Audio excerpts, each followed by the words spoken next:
네, 여러분 안녕하세요. 반갑습니다. 예비승무원들의 멘토 테디쌤입니다. 자, 오늘 오랜만에 제가 영상을 켰네요. 지금 이제 한창 여름방학 시즌이기 때문에 아마 수시 1차 면접이 정말 코앞에 다가온 느낌이 이제야 조금씩 체감이 될 수 있는 타이밍이지 않을까 생각합니다. 그만큼 많은 분들이 이제 내가 수시 1차, 2차부터 해서 4년제 어디에 넣어야 할지, 2년제는 어디 넣어야 할지 이에 대한 고민들이 정말 많을 텐데요. 여기에 있어 여러분들을 위한 그리고 학부모님들께도 조금 도움이 될 수 있는 조언과 꿀팁을 좀 알려드리려고 합니다. 우선 저는 고3과 대학생, 즉 재수생, 반수생과의 전략이 다르다라고 생각을 하거든요. 우선 중요한 건요. 고3 같은 경우에는 정말 재수해도 된다라고 생각을 한다면 모르겠지만 저는 대부분 수시 1차, 2차 안에서 끝을 조금 내는 게 좋다라고 생각을 하는 편이고요.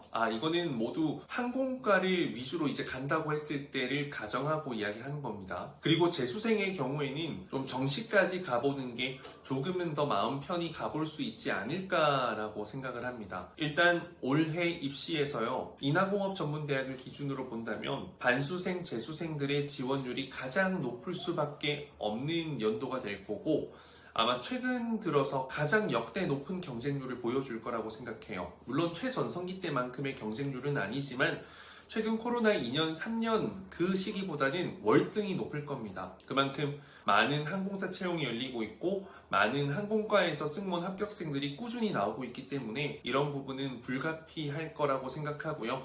그래서 여러분들이 더더욱 전략을 잘 짜는 것이 중요하다고 생각합니다. 저는 우선 2년제든 4년제든 이제 입시를 지원하는 그 과정에서 가장 중요한 것은요. 보험을 깔아둬라 라는 것을 이야기 드리고 싶어요. 흔히들 어른들 암보험을 많이 들곤 하는데 사실 이 살면서 쉽게 걸리는 질병은 아니고요. 걸리는 사람보다는 걸리지 않는 사람들이 훨씬 많습니다. 그럼에도 5년, 10년, 20년 이렇게 돈을 계속 납부하는 이유는 또 혹시나 발생할 수 있는 최악의 상황을 대비하고 준비하기 위함이죠. 입시에 있어서 최악의 상황은요. 내가 갈 수 있는 대학이 단 하나도 없어서 어쩔 수 없이 재수를 할 수밖에 없는 대학교에 입학하지 못하게 되는 상황이라고 생각을 합니다. 그래서 저는 개인적으로 여러분들이 보험을 깔 수 있으면 좋겠다라고 생각을 하고 있고요. 2년제만 가겠다, 4년제만 가겠다라는 사람들이라면 저는 크게 그 가치관을 이렇게 반대할 생각은 없지만 2년제와 4년제를 적절하게 같이 갖고 가는 게 좋다고 생각하고요. 특히 저는 4년제 같은 경우에는 여러분들이 되도록이면 6개를 다 채우는 게 맞지 않을까라고 생각이 듭니다. 특히 4년제 같은 경우에는 내신이 굉장히 중요하기 때문에 특정 대학교에서 내가 내신이 턱없이 많이 부족하다. 내가 정말 외적으로 자신감 있고 면접에 자신감이 있지 않다면 이 학교는 고민해보는 게 좋아요. 우선 한서대학교 여러분들의 모두의 로망이기 때문에 지원해볼 수 있다고 치지만 이거를 정말 내가 확실히 합격할 자신이나 확신 이런 게 없는데 2개, 3개를 막 넣어버려서 이 6개 지원 기회를 50% 이상 쓰는 미련한 짓은 하지 않았으면 좋겠고요. 교통대, 삼육대와 같이 일단 서류 전형처럼 이제 1차에서 합격을 해야 면접을 볼 수 있는 곳들은요. 내가 내신이 너무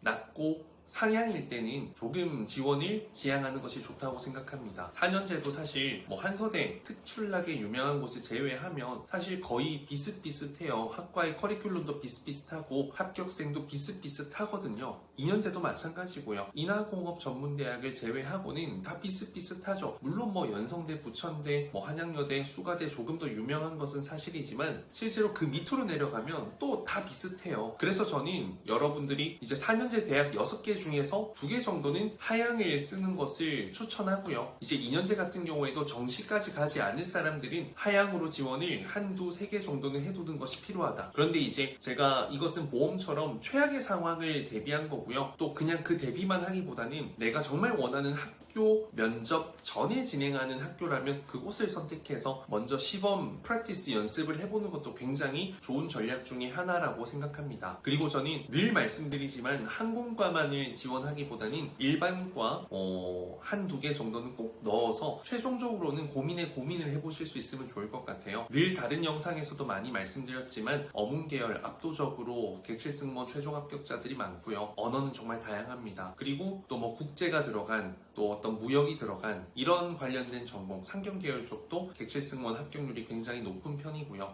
또 2년제 같은 경우에는 사실 뭐 간호학과도 4년제지만 전문대 출신에서는 현재 간호학과를 제외하고는 사실 항공과 이외에 객실 승무원이 되는 케이스는 많이 없으니까 2년제 다른 과는 조금은 고민해 볼 필요가 있을 것 같은데 4년제의 경우에는 전공이 굉장히 다양하기 때문에 여러분들 미디어 커뮤니케이션, 식품 영양 이런 것들도 최근에 제가 티웨이 항공 합격 굉장히 많이 시켰거든요. 그래서 여러분들이 너무 이 좋은 성적을 버리진 않았으면 좋겠다. 그리고 일반 과 중에서도 면접 전형이 꽤 많기 때문에 그런 것들을 좀 적극적으로 살펴서 전략적으로 지원을 잘 해볼 수 있길 바랍니다. 중요한 건 올해도 경쟁률이 높고 내년에도 경쟁률이 높기 때문에 올해 탈락했다면 내년에도 탈락할 확률이 높아요. 정말 다른 방향으로 준비하지 않는다면. 그래서 2023년도에 여러분들 끝낸다고 생각하시고 전략적으로 잘 준비해서 최종 합격 되도록이면 여러분들이 원하는 학교 1, 2, 3, 탑 1, 2, 3 안에서 선택해서 가실 수 있길 간절히 바라겠습니다. 이상 여러분들의 합격을 기원하면서 영상 마무리하겠습니다. 감사합니다.